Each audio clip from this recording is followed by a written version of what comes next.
The study of miracles comes from my childhood. My father was a lawyer and my mother a horticulturalist. I have a very rational mind, but I am not a prisoner of this framework. These phenomena go beyond normal understanding, but we need a rational thinking to start studying them. We should not reject them right from the start.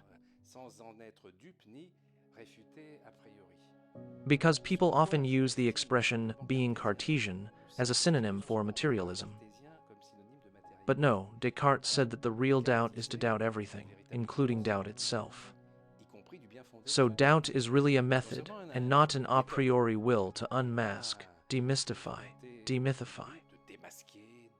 It is better to first look for a rational explanation to a phenomenon that seems aberrant, and then, only if we cannot find it, we go further, we question ourselves, and we continue this examination.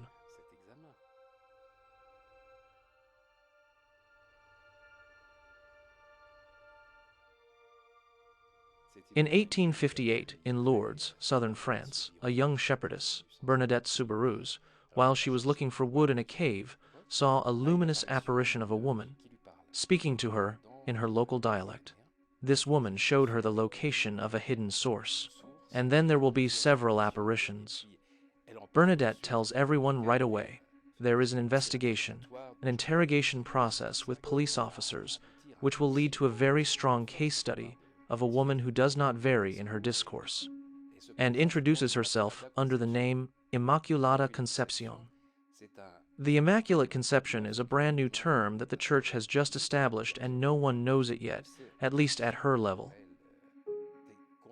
It is considered by the Church as a proof of a real Marian apparition. And then there are the consequences. People start coming and the first healings happen right away. Here comes a woman who has her hand completely paralyzed since she fell from a tree. She puts her hand in the water and the hand moves again.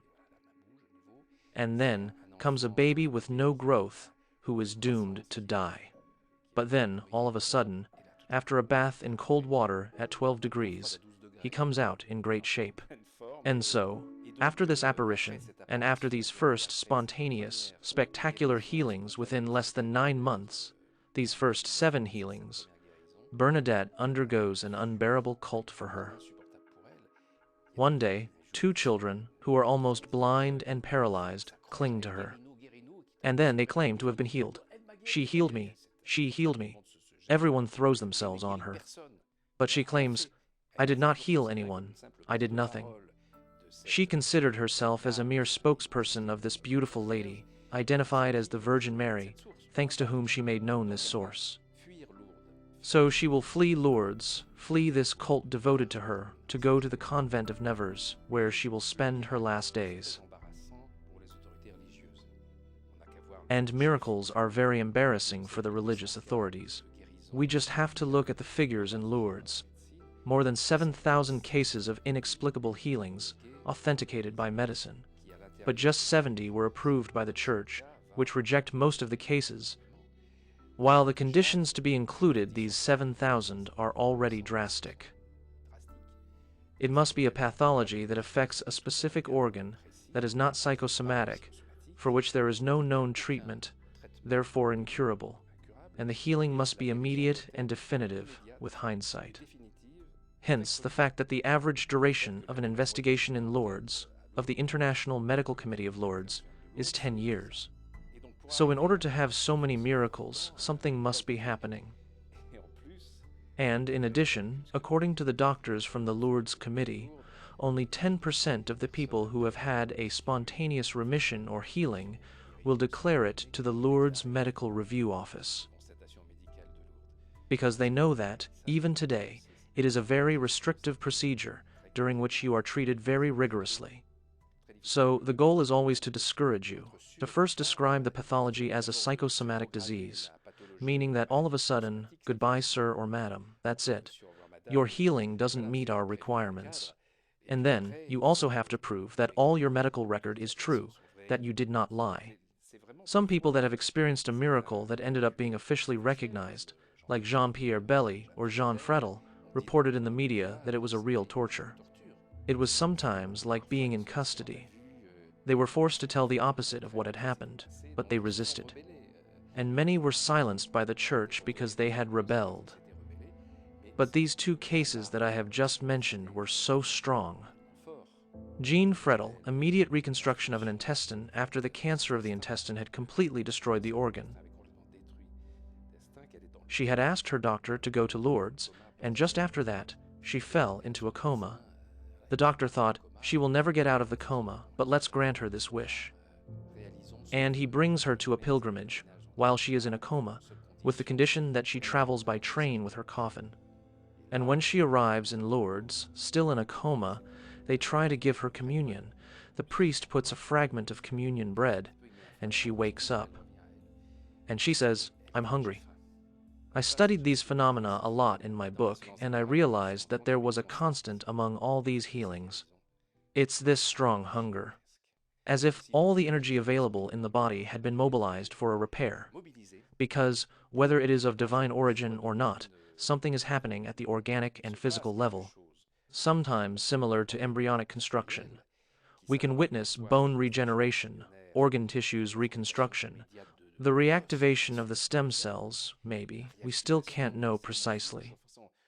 There are a lot of exciting hypotheses. Dr. Patrick Tellier, who was for a long time president of the Lourdes Medical Bureau, said that miracles for him are medical research. It's trying to understand what is happening in the body. And the dream would be to be able to reproduce them, because obviously so many people come with the hope of a miracle and don't get one. But then, they are not spiritually the same. Because there is also this climate of fervor, of mutual aid in Lourdes, which means that many people, even if they have not had physical healing, leave with a form of moral, spiritual healing, which they bear witness to. And that is a reality when we go there. Once we have passed all the shops selling small statues made in China, and we dive into this human adventure with all the volunteers there, I think they act the same way as water does, carrying this charge of hope. This water from the source, which has no therapeutic property.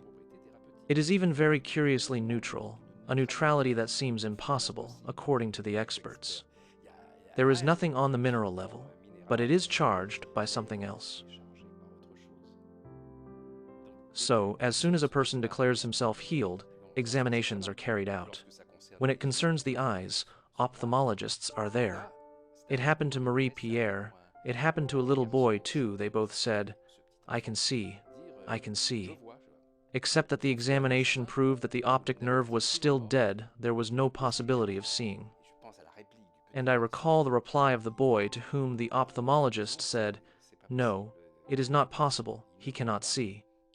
And the little boy replied, "Okay, but you have a stain on your tie." And then he was able to read the newspaper. But when they examined his eyes, it was impossible. And yet the eye slowly became normal.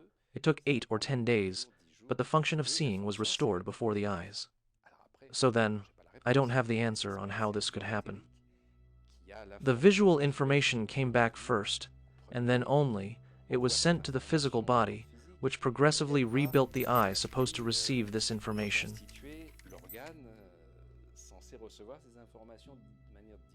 I obviously don't have the answer on how, but we are in an undeniable scientific mystery. And then there is this case too, which did not happen in Lourdes. Which happened in Lourdes, but which was refused by the church because it did look too much like this miracle performed by Padre Pio. It is this little girl at the time, Gemma Di Giorgi, that we can see today on the internet, who was a child born without pupils, so she had always been blind. And during a mass by Padre Pio, she was cured. Suddenly, she was able to see, except that there were still no pupils, so how was she able to see? Today, this woman testifies. And when the same thing happened in Lourdes, all of a sudden, this extraordinary case was recognized by medicine, but the religious authority refused to acknowledge this case as a miracle. But it was a miracle.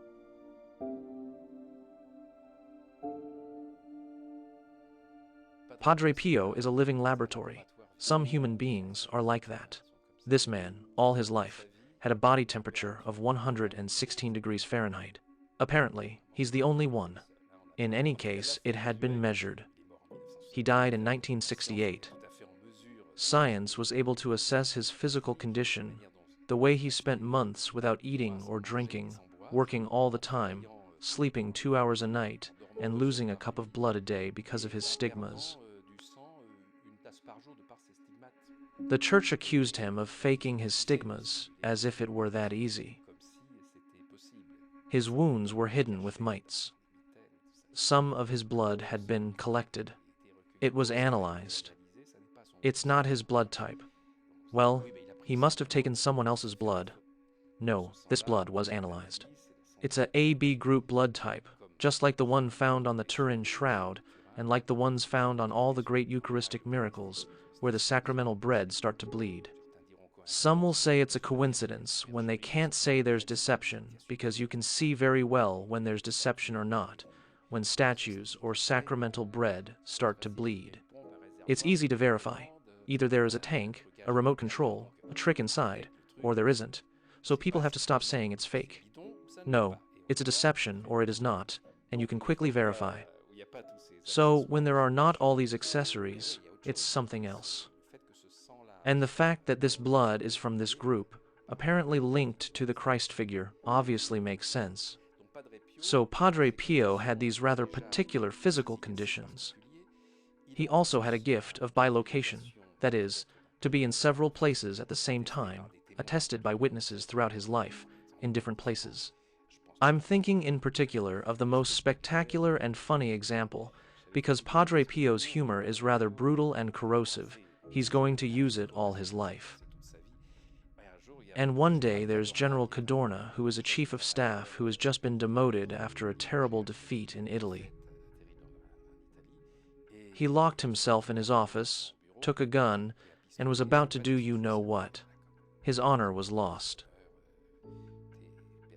At that very moment, the door opens, and there's a monk who comes in and says, "No, no, no, don't do that, General. Other things are waiting for you. You're made for something else." And he leaves. The general puts down the gun, and he rushes out. Who was that man? There are 2 guards at the door. They answer, "What man?" There wasn't anybody. And at the same time, Padre Pio was in his convent. Other people saw him there. Years later, Padre Pio becomes famous, and the general recognizes him in a newspaper. He says, "It's the monk who came from nowhere to prevent me from doing the act." And he rushes to the convent of San Giovanni Rotondo, Padre Pio's convent, and Padre Pio says, "Well, General, you've missed a tragedy, right? We've been through a lot together." So, we're in one of the cases of bilocation. And even today, there is still a healing power that is spectacular, and that goes on posthumously. He continues to appear to witnesses, including in photos. A rationalist who holds to his position should avoid all testimonies about Padre Pio.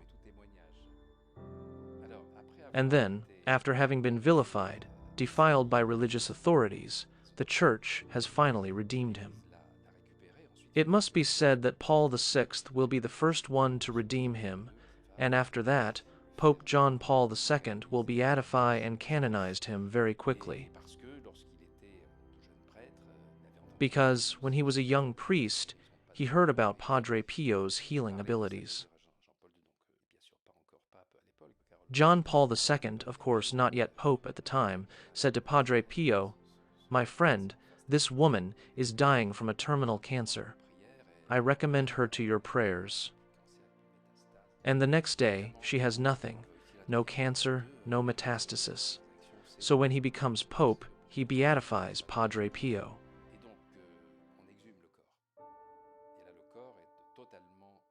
And of course, when the body was exhumed, the body was totally intact and incorruptible, and more than that, the skin is flexible. When you prick it, it bleeds, and the hands look like they come out from the manicure. So, even today, we still cannot comprehend the physical functioning of this man. Maybe it is related to his spiritual level.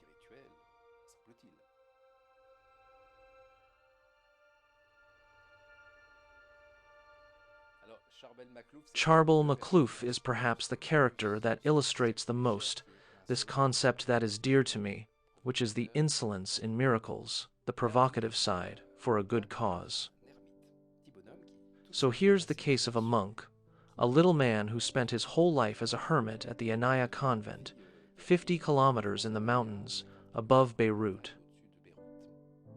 He was a monk at the monastery, just like all the other monks. And there, after his death, many light signals were suddenly visible at night from afar, and it came from Charbel Maclouf's grave. It was very strange, so they ended up exhuming him. It had been raining a lot, the ground was a cesspool, but the body was perfectly intact. And, in addition, it sweated a mixture of blood, water, and perfume. It smelt very good. So, after the light phenomenon, we have the olfactory phenomenon, and this sweating phenomenon that will never stop. But it becomes a problem, because people shout it is a miracle. So from that point, authorities tried to hide it. They changed the coffin, let it dry in the sun. But it still continued to exhume this blood, this perfume. And for 66 years, they would exhume 72 liters. But yet the man weighed not even 60 kilos. So even at a physical level, it's impossible. It is a dead body, so how could it exhume so much water? And people started to collect this liquid, and the legend grew. This liquid is miraculous, it heals. A friend of mine was healed as a child by bringing a handkerchief to collect this liquid. She had kept this handkerchief, and when her husband, who was a biologist, analyzed it, there was blood, there was water, and then unknown substances. They didn't know what it was. So the Vatican said, "We have to stop this thing and exhume him again." It was exhumed more than 30 times, with some exhumations that were filmed. And we can see very well the state of the body. You can watch on the internet, there are extraordinary films. From there, they completely emptied the body, so that this phenomenon cannot happen anymore. They don't know where this liquid comes from, but if there's nothing left inside, so they close it, but it continues to exude. It's then reinforced with oak, zinc, and lead. They hide it in a niche and cement it, but 2 days later, it sweats through the wall. It crossed the oak, the lead, the zinc, the wall, it continues, and people come to sponge it.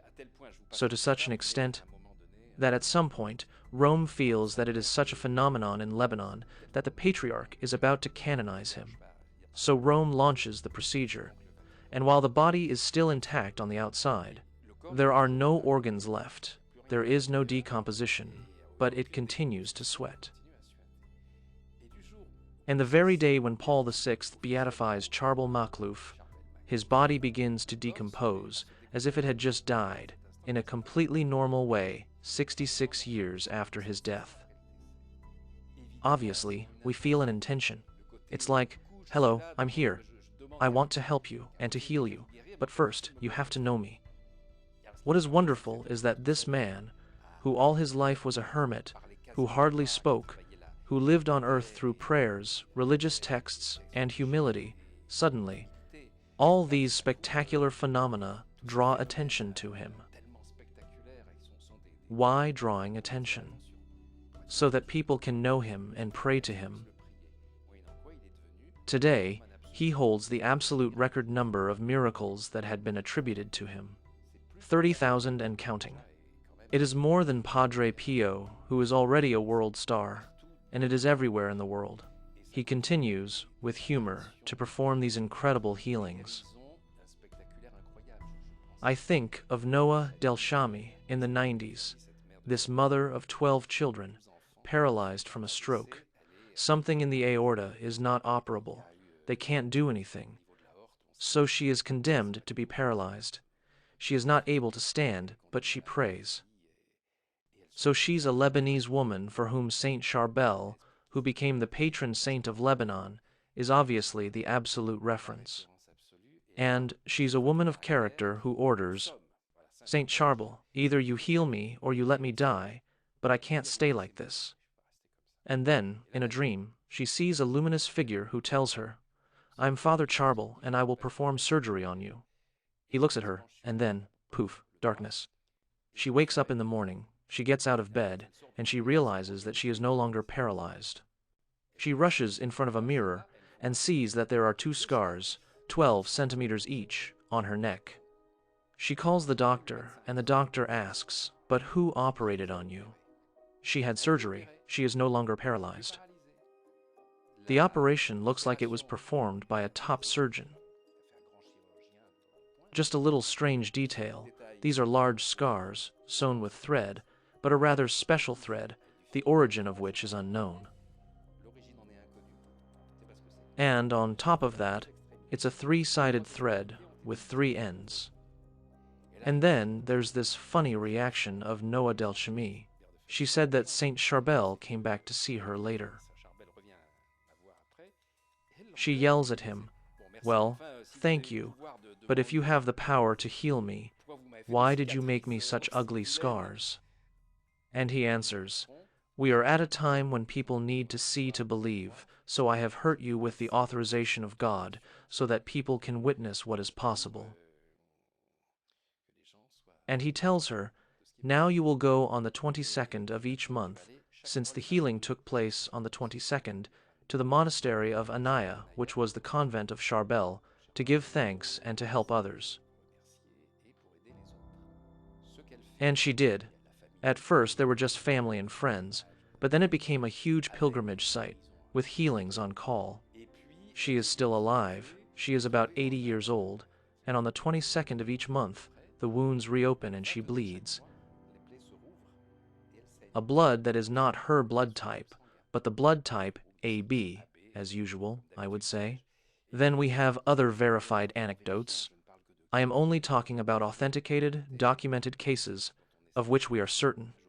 One day, in a hospital, a lady with terminal cancer witnesses an apparition of Saint Charbel, who says, "Don't worry, I'm sending you Noa del Cheme." Noa del Cheme receives an address in her sleep, and the next day, she goes to the hospital to ask this person, and it is the patient in question. So she puts her hands on her, and it seems that Charbel is acting through her, and the cancer disappears. There are many cases like that. She is invited to Mexico, where Saint Charbel is an absolute star, for a mass in a stadium, and then she heals the sister of the mayor of Mexico. So, you see, such a phenomenal life story, yet from someone so discreet, is something I wanted to convey, because it does good. And it does good whether we are religious or not. Because human history is as beautiful as divine history.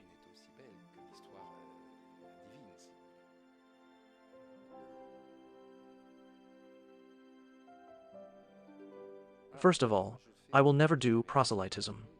I try to understand, and when there is really something exciting, I talk about it, and then everyone makes their own opinion.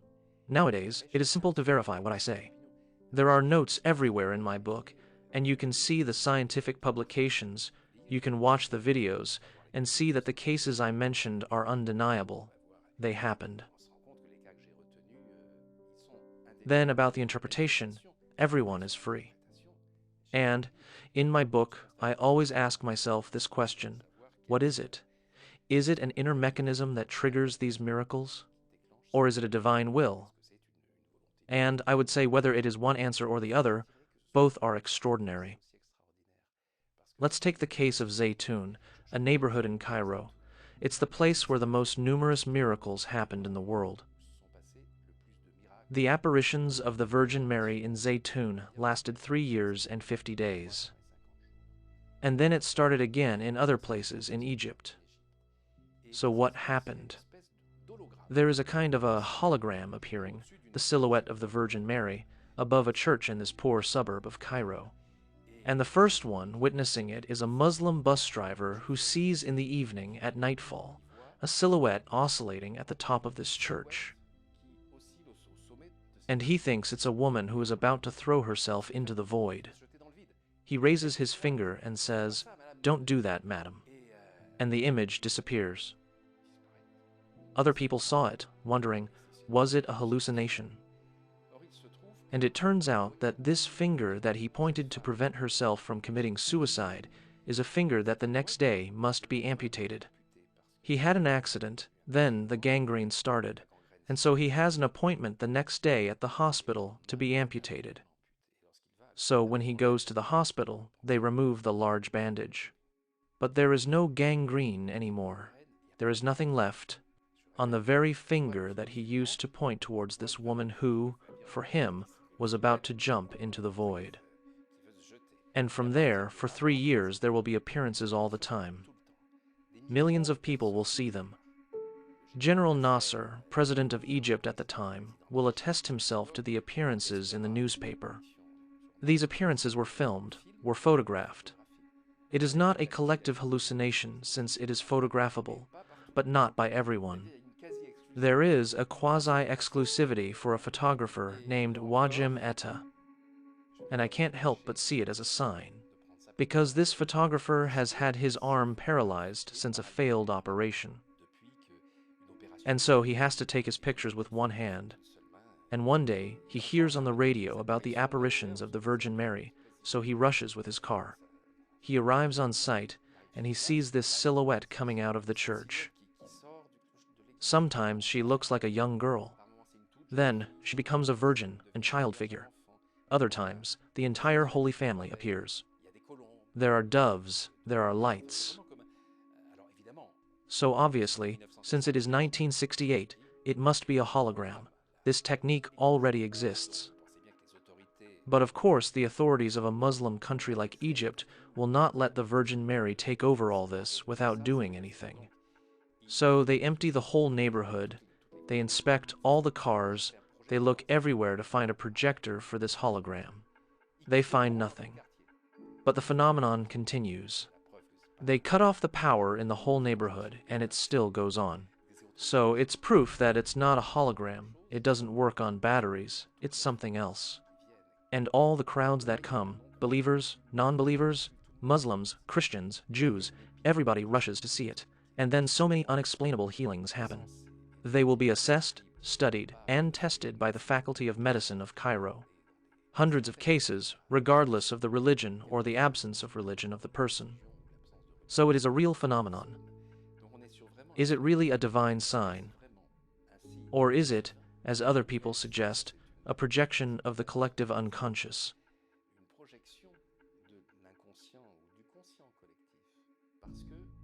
These apparitions had been announced 50 years earlier to a real estate agent who had to raise a building to build a new one. And all of a sudden, this man will say, "I had the vision of a Virgin Mary." This time she was talking, unlike during the Zaytown apparition, where it was just an image. Where there was no sound, there was no prophecy, there was no warning, there was no demand, nothing. And so, this agent sees this image that tells him, "Build a church in this place, and I will appear there in 50 years. So it was well known. And, given the distress of the Christians of the Middle East, often persecuted, could their hope and their expectation have created a kind of purification that would have created this external image? This is one of the hypotheses. But then, what we are sure of are the consequence of this apparition. In this case, all these inexplicable healings, from terminal cancer, from paralysis, from everything, and happening in many places the same way than Lourdes. The question remains, what is doing all this? Is it really a divine force? Or are there unsuspected abilities within us that are triggered and awakened by the belief that it is possible? So, whether it is really divine intervention, or human nature driven by its quintessence, or a meeting of the two, I don't know. And who can decide?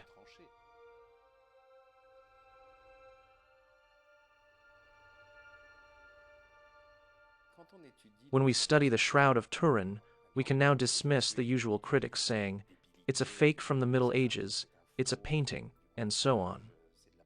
No, science has actually shown that there are, on this shroud preserved in Turin, 2 images. One is the blood imprint of a flagellated, crucified man, pierced with a spear and crowned with thorns. All the doctors, the hematologists, and the surgeons have authenticated this blood imprint of this shroud. And on top of that, there is an image of this body, the equivalent of a negative photo. This image is composed of a scorch of fibers of 40 micrometers, so it's not even the thickness of a hair, and it's outside the blood zone.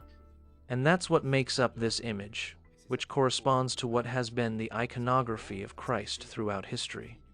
On a shroud, authenticated as being from the 1st century by its type of weaving, by the techniques used, and from the region of Jerusalem, according to the presence of particular pollen and flowers, some of which are typical of the region. Some species have even disappeared in the 2nd or 5th century AD. That's the work of Professor Avinoam Danan of the Hebrew University of Jerusalem. So everything proves the authenticity of this inexplicable image, which can only be one thing. Today, science has solved the problem. It can only be laser. So people say, yes, so it's proof that it's a fake, because since 1930 we can use laser. They just replaced the old shroud by a new one. Except that this scorch within the fibers is not a laser trace. It is more like pixels. These are dots. So it would have taken billions of lasers with an orthogonal shot to get to what is present on this shroud. The explanation found, which is the only one that really takes into account all these particularities, is from Professor Fritz Albert Popp and Professor Bischoff. They have shown that inside our cells, inside our DNA, we all have natural laser. It's at an infinitesimal level, but it's still enough to be a marker in cancerology. And so, imagine that all the DNA nuclei of the crucified inside this shroud are suddenly triggered by a light that already exists, except that it is multiplied.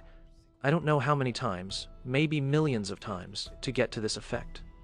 So the image is printed at a time when the body had disappeared because it is flat and there is no tearing of the fibers of the shroud or of the blood vessels. Also, even if the analysis says that the body has spent 30 hours in this shroud, there is no trace of decomposition. So we are really facing an enigma. It is a very strong indication of the dematerialization of a body, leaving both the blood stain and this image, which again can only be caused by laser. And there is a place in the body where there is natural laser. It is in the DNA nuclei, and hence these millions of dots that have appeared.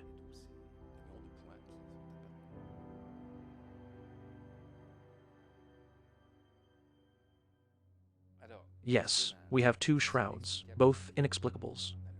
We have the Shroud of Turin, with a phenomenon that occurred in the tomb, without witness. And then we have, in 1531, in Mexico, the appearance, in front of a witness, on the tunic of an Aztec Indian, of an image of the Virgin Mary, in broad daylight. This Indian said he had a vision of a beautiful lady. His name was Tlacoatzin. The Spanish colonists renamed him Juan Diego. We are during the occupation by the Spanish colonists. They evangelized the population, so they called him Juan Diego. He has a vision of a luminous lady telling him, "You are going to find the Bishop of Mexico," and she speaks to him in his Aztec dialect, Nahuatl. "You are going to find the Bishop of Mexico, and ask him to build me a chapel on the hill of Tepeyac."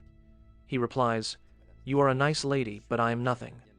I am an Indian of the last caste. They won't let me in. Find someone more worthy to carry your message." But she insists, 3 days in a row, "Go find the bishop and bring him the roses." We are in December, but she shows him a grove, and he discovers that there are beautiful red roses. He picks them up, puts them in his tunic, and he goes to the bishop, knocking on the door. "I come to see the bishop." Of course, they don't let him in. But then they see the roses, and it turns out that these are the bishop's favorite red roses, the same ones he has in his Spanish property. So they end up letting him in.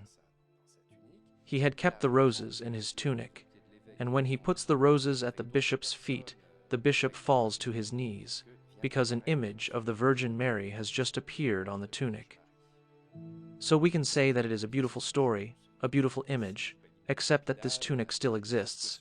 Since 1531, unlike the Shroud of Turin, it has never disappeared. It has been studied. There was an investigation by the Spanish Church which lasted about 20 years on the authenticity or not of this tunic of this apparition. They are somewhat suspicious because the hill of Tepeyac, on which this lady had asked to build a church, is the sacred hill of the goddess Tonantzin, which was the equivalent of the Virgin Mary among the Aztecs. So they fear that this Indian may want to restart the cult that replaced that of the Virgin Mary. The church didn't like this. But what was then discovered is even more extraordinary. This drawing that we can see today at the Basilica of Guadalupe, 13 million visitors a year, is not a painting. The Nobel Prize Richard Kuhn did his expertise. These are unknown pigments on Earth. We don't know what it is. And this image is printed double-sided on a fabric of agave, a completely loose fabric, irregular, and which falls into dust after 20 years. All the replicas of this image that were made at the time on the same kind of fabric fell into dust after 10 or 20 years. But here, this tunic is in a state of absolute freshness. And even if this impression double-sided is not technically possible, we can see from afar a rather classical picture of the Virgin Mary. Except that if her outfit corresponds to that of the Jews from the 1st century, the embroidery on the tunic of this image are Aztec symbols. And so the message is the same for Christians as for the Aztecs. A message of love, of intercession, of living together, as we say today.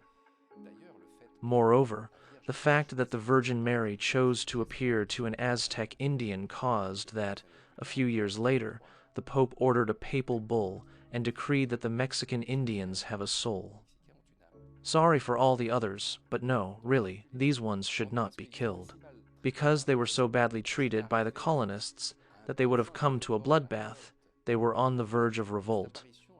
So this appearance had a humanitarian purpose. And then, for the centuries to come, this image was destined for science.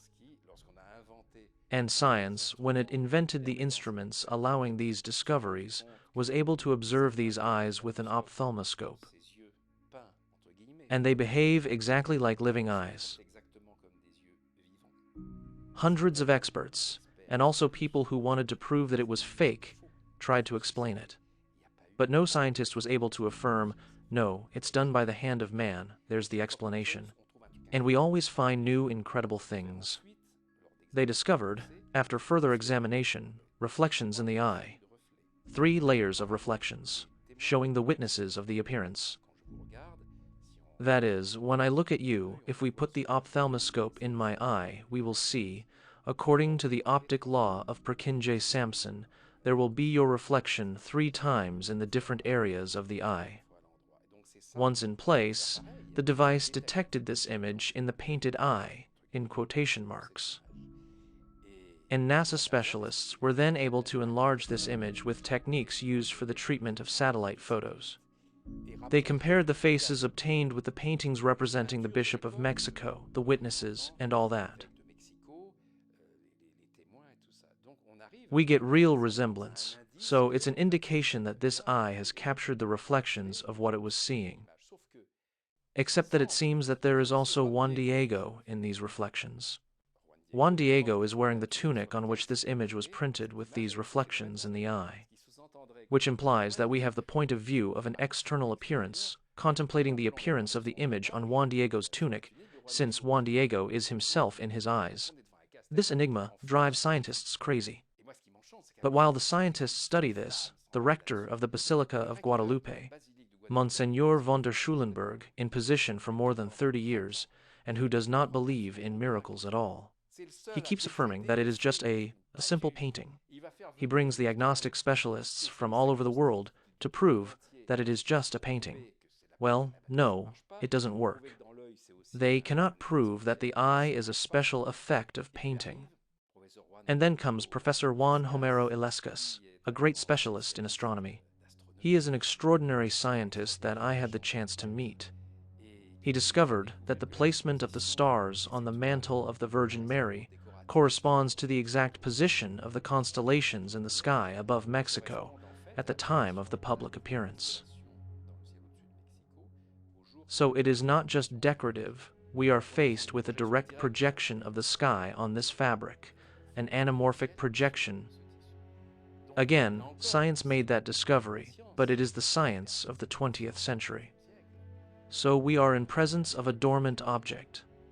Well, not really dormant, because it has continued all these years to perform miraculous healings on people coming to pray. And again, we can all make our own judgment. But it is a dormant object from a scientific perspective because of all its properties. And each time we study it, we discover extraordinary things.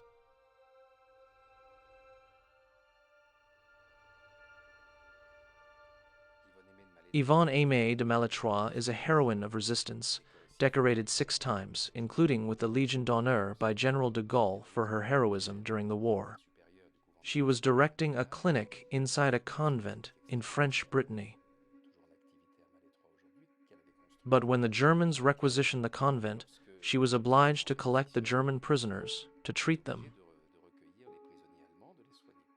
And she did, except that at the same time as she was the leader of a resistance network, she was also hiding French resistance, Jews, English paratroopers, and so on. How did she do it? In addition, her heroism did not stop at the human ordinary level. This woman, like Padre Pio, of whom she is contemporary, had the gift of bilocation. She had been seen simultaneously on several battlefields at the same time, helping the wounded, raising spirits even in a submarine. At the time of the attack on the fleet of Toulon, in southern France, a submarine was trying to resist the attack and escape from a minefield. But a mine hit the hull, the commander was injured, and suddenly she appeared in the submarine to direct the maneuver. At the same time, she is in her bed, in her convent, with witnesses. There will be 136 cases similar to this one, with testimonies on both sides, and documented by the investigation of Abbé René Laurentin and Dr. Patrick Maheo. The history of the submarine does not appear in these 136 cases, because what happened during the war is classified, so we do not have the direct testimony of the sailors on board. But we have the indirect testimony of the mother of a military, to whom he told, "We saw a nun in the submarine." So we do not have the direct testimony on point B of the appearance. On point A, we have the direct testimony of the nuns and of the doctors, who saw Yvonne-Aimée lying unconscious in her bed. Her body, her clothes, and the sheets were full of water. And it was salty water. So we only have this live testimony, but it does not appear in the 136 cases of bilocation, sometimes of trilocation. I think of a trilocation case, the day she was held prisoner. In 1943, she was arrested as a resistant. She was held prisoner by a Frenchman at the Gestapo headquarters in Paris. In the meantime, her right-hand man, her spiritual son, Paul Labute, had known because she had dropped a coded message while being arrested, saying, "I am at Cousine Germaine." This coded message was found and he was warned. So, he is in Normandy. He rushes to Paris by train. He takes the subway. He does not know where she is. And there, in the subway, she appears to him, in civilian, in the middle of the crowd. He's shocked. But how can you be here? He sees her in the middle of the crowd, in the train. And he touches her, she is there. The man asks, "Did you escape?" She responds, "No, I'm being held prisoner. You have to pray for me. Otherwise, I will be taken to Germany, and I won't return. So pray for me very hard." And she disappears. At the same time, she appears on a hospital ship of the Royal Navy, called the Eridan. The British sailors can see a woman dressed as a nun while the ship is bombed by the enemy. This nun appears and tells them, "Do not be afraid, be confident, you will win, you will not be injured. Long live France." And she disappears. All this is at the same time. And we have the testimony of his guard from the Gestapo, who said, "I could do the worst things to her." It's as if she was not there. And in fact, she was not totally there. There are 100 cases like these.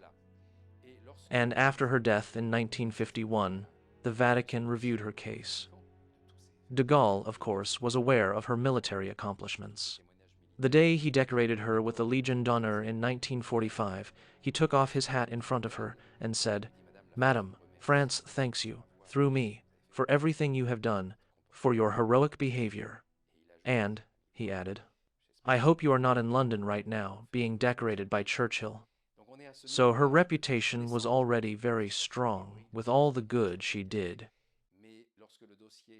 But when her case, with 30,000 documents attesting to all this, arrived at the Vatican, the Cardinal Ottaviani, prefect of the Holy Office, refused to take the case.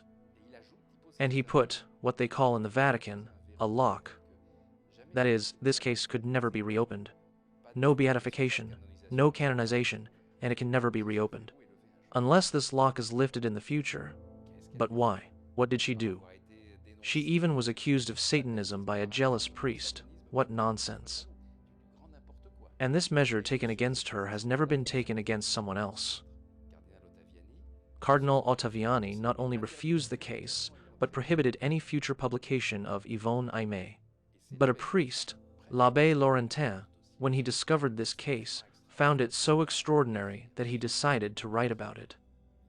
He went to see the successor of Ottaviani, who was Cardinal Ratzinger, future Pope Benoit XVI, and told him, "I will publish on Yvonne-Aimée, and for that I will be excommunicated. But I don't think it will be a good publicity for the Church." So, being careful, Ratzinger lifted the interdiction for only one book. But Laurentin will publish 13 books on Yvonne-Aimée, interviewing scientists and military people about her extraordinary life. And it is thanks to him that the memory of Yvonne-Aimée has not disappeared, as the Church would have wanted to. Once again, we can see the reaction of the Vatican, as if it were disturbing for them to see a woman to perform the same miracles than Jesus. So, we are dealing here with very complex phenomena that have a sense of humor, and they raise essential questions, questions of meaning. But the goal is not to humiliate us with phenomena that we cannot understand.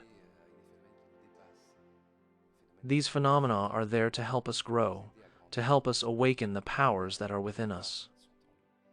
The power of understanding, of discernment, of action through love, through empathy, the power on oneself, on others. And in fact, we come back to the essential messages of Jesus when the apostles ask him, "But how do you do all these miracles? Healing legs, walking on water, how do you do that?" And Jesus simply answers, "Pray, fast, and you will do the same things as me, and you will even do better." I've never heard of a priest who talks about all this during a Mass. But what did Jesus mean by this? Pray, okay. Fast, what does fasting mean? The extraordinary energy loss that digestion causes within us is an energy that can be devoted to something else. And that's the meaning of fasting. It's not just about losing weight or following some diet. This energy can be devoted to something else. When Padre Pio didn't eat or drink for months, he was asking his body, in the absence of external energy supply, to awaken to some inner energy, or to attract cosmic energy. If we don't want to use the word celestial, we can say cosmic. Think of Tesla, who explained that there is all this energy available in the void, that we can use as free energy, but also as spiritual energy. When we are suddenly lacking external energy, lacking calories, we awaken other sources of energy. So I think that this is an essential message about these phenomena, and also the fact that we should not just study the physical reality that we experience. And even there, science tells us that this physical reality is an illusion that we create, that our observation creates the reality that we experience. There are all these particles that are different depending on the person who observes them. And also, there is the intrication of particles explained by Alain Aspect. Two particles that have been put in relation at a given time, they can be millions, thousands of miles away. But if we observe or act on one of them, the other has the same reaction. So it's always the same story, And what is fascinating for me is to show that science is now more able to understand miraculous phenomena than religious authorities who are scared of them. Because they think a miracle could just be a paranormal phenomenon, or even a simulacrum from the devil to ridicule religion. And this can happen too, of course. So the Vatican is being very careful, and it can be a good thing. But if it is just to discredit, to dirty the greatest mystics like Padre Pio, Yvonne-Aimée de Malestroit, Charbel Maclouf, and so many others I mention in my book, no.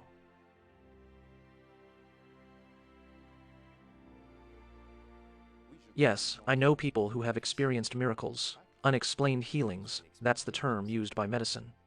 And also an apparition that asks them, now you're going to help others. Yes, I know people who experience this. I've met witnesses of phenomena that still occur today. Miracles are not ancient history, contrary to what we tend to believe. They are things that still happen today. Look at Carlo Acutis, about to be canonized after being beatified by Pope Francis in 2022. This 15-year-old kid, this computer genius, who created the largest museum of Eucharistic miracles. He studied more than 140 cases. A specialist who dedicated his whole life to being of service, a kid who lived in a hurry and who said, "The Eucharist is my highway to heaven." And he's going to die of a very aggressive blood cancer on the very day his museum is inaugurated in Rome.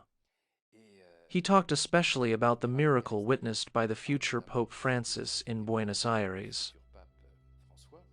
This wafer that turned into a piece of flesh will be analyzed by medicine at the request of the future Pope Francis.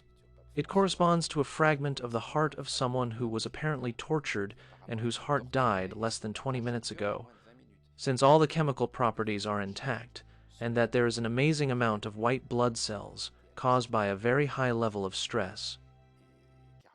Carlo Acutis talked about all this, and even drew the attention of the future Pope Francis, since it was him who led these medical investigations, which proved the reality of the phenomenon. 3 medical laboratories around the world studied this, and all 3 came to the same conclusion. In addition, it was a blood of the AB group, like the Shroud of Turin. We once again find the same blood, the same DNA, as on the other relics. So we are dealing with a real physical phenomenon, absolutely inexplicable, and on which Francis never communicated. Except that it was he who beatified little Carlo, who, on social networks, used to bash him. And now, Carlo is followed by the youth. He is the Saint Geek, he is the apostle of the web, and this extraordinary child is I was going to say living, yes, a living proof. Because we can see here again that miracles are not ancient history. He was exhumed too. His body is intact, and today he is exposed in his Nike jacket, his hood, and his sneakers at the Basilica of St. Francis of Assisi in Italy.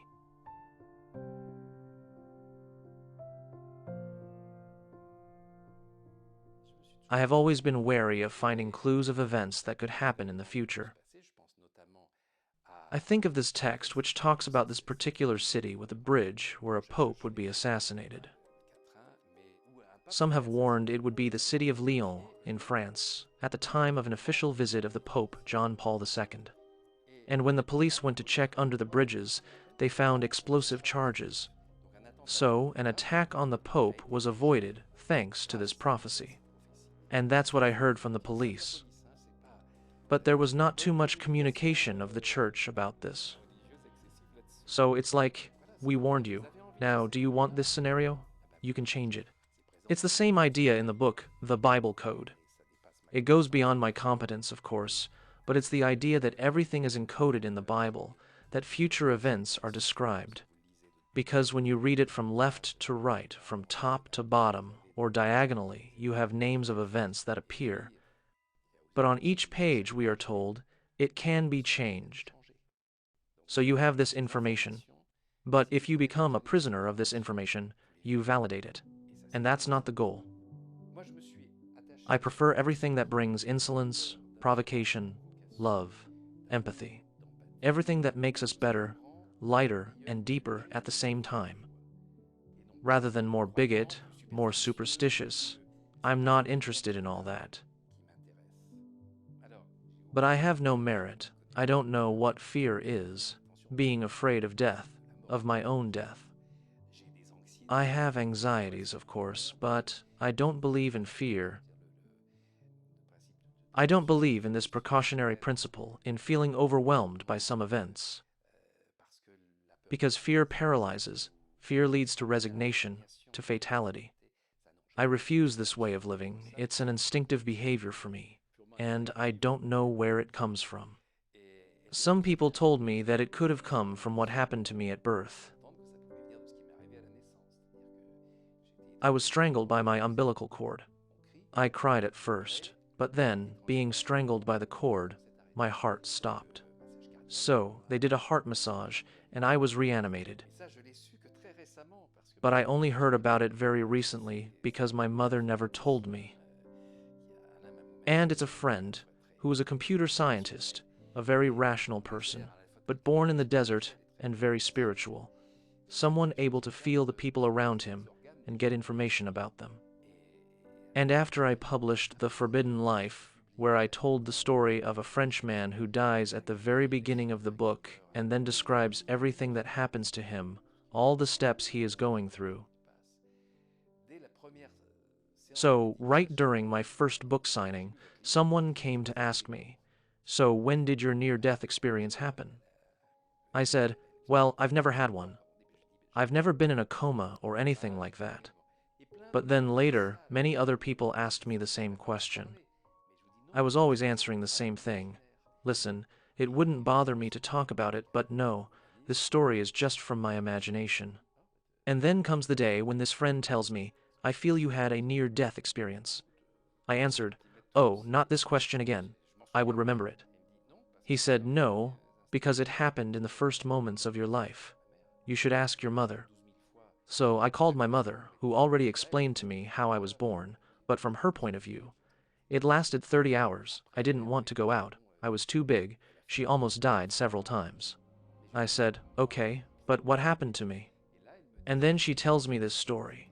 She told me this a few years before passing herself. And so, yes, I died. I was brought back. But, obviously, my brain had no memory of this at all. So, I may be the kind of man to have had a near-death experience after all. I have never been afraid of death. I always knew what I wanted to do on Earth, and I started very early. I have a deep empathy for humans, for animals, for plants. Yes, it makes sense that I had this experience. But still, I've always thought that writing this book was just a consequence of my imagination. So yes, it could be my imagination, but also something else, a non-localized memory in my brain that is influencing me. I don't know, but I don't need to know, and I don't need to convince anyone. I just need to testify about what is important to me, especially when I feel that it can only do good to people.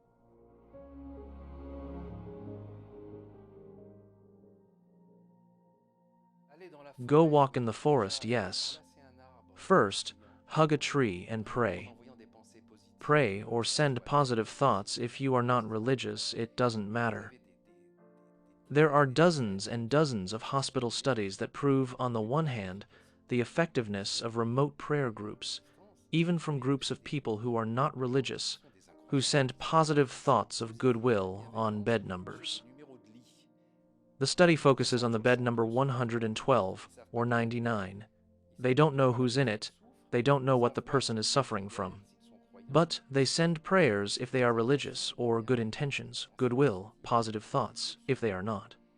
And then we can observe an improvement in the health of the person quite significantly, and with an equality of results between groups of believers and groups of non-believers.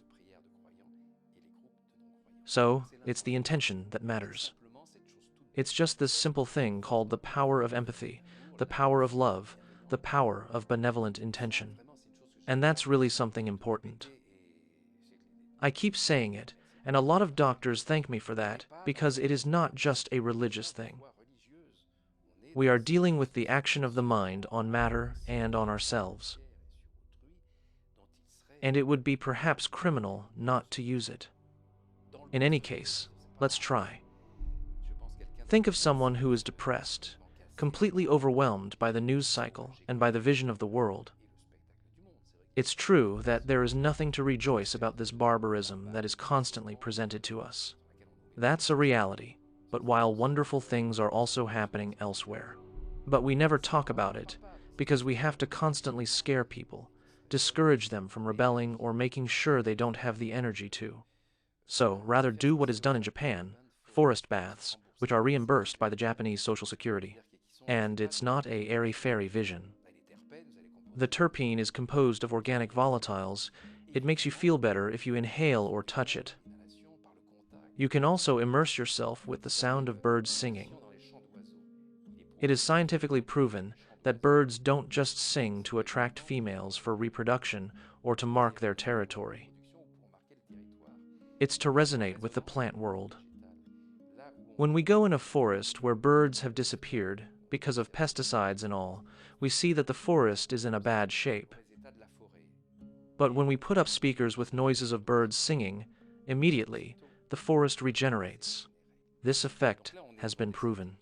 On the contrary, you put up speakers with noises of a busy highway, the trees.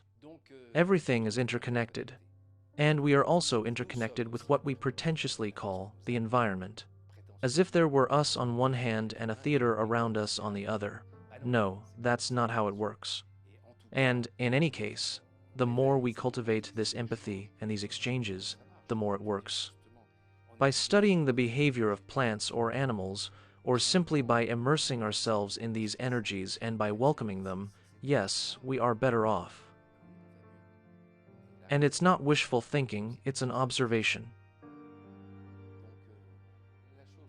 So, the essential thing for me is to share things that are vitamins and immune defense against everything that want to break us, psychologically, physically, through what we eat, what we hear, what we see, what we breathe.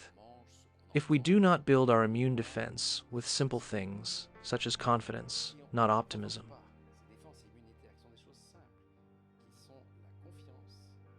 because optimism and pessimism are two faces of the same metal. Naive optimism leads to disillusionment, and dark pessimism condemns you to a never-ending depression. So, either way, there's no point. You have to be lucid and confident. That's my only advice. Lucid, because the world and human beings are often even worse than what you've been shown. But there is always a possibility of redemption, and it is always counterbalanced by extraordinary people, unfortunately, isolated by the disinterest they arouse, because the media never talk about them. And then, the relationship with nature, it's not just about environmentalism. It's just getting in touch with where we come from. You have this extraordinary study by Cliff Baxter who proves that there is telepathic communication between plants and us, and it works. It happens at the bacterial level. We share common bacteria. They studied a plant with electrodes, and they measured its reactions of stress or contentment. When you water it, or when you grind or burn its leaves, it's measurable on graphs with electrodes. It's the equivalent of an electroencephalogram. So you can see the fluctuations on the graph, and then this researcher says, I just soaked this leaf in a cup of boiling coffee. Well, the reaction is not very important. I'm going to take a lighter and set the leaf on fire. At that very moment, there is a huge peak on the graph, just with this intention. How did the plant capture that? Well, I won't explain all of Cliff Baxter's work. I talk about it in other books, but there is a scientific proof of interconnection at the mind level, of exchange of information. We can analyze the effects of our intention on plants and trees. So, how can we stay depressed when we realize how life works? But then, today we are witnessing the extinction of animal and plant species. If one day there are only human beings left, seeing in which state we are right now, it won't be great for evolution. So, depression is a terrible thing, because in a real depression state, nobody can help from the outside. Even psychiatrists will say that depression is an excess of lucidity, where people know with certainty that, well, we're not going to pretend otherwise, let's stop, this is not worth it. Everything's screwed up, it's over. But on the other hand, an animal, a plant, can cause completely unexpected reactions. Or maybe it is a human being who comes to ask you for the impossible at a time when you no longer believe in anything, when you think everything is doomed. And yet he brings you the proof that you can do something and that you are worth living, because you can have this effect on the outside world with your intention, with your will, with your imagination. So, I speak from experience when I say that I've seen people get out of depression like that. I was able to help some people at my own level, with what I write, with what I say, or when I meet them. And that, for me, is the greatest gift, well beyond literary prizes or any successes in bookstores.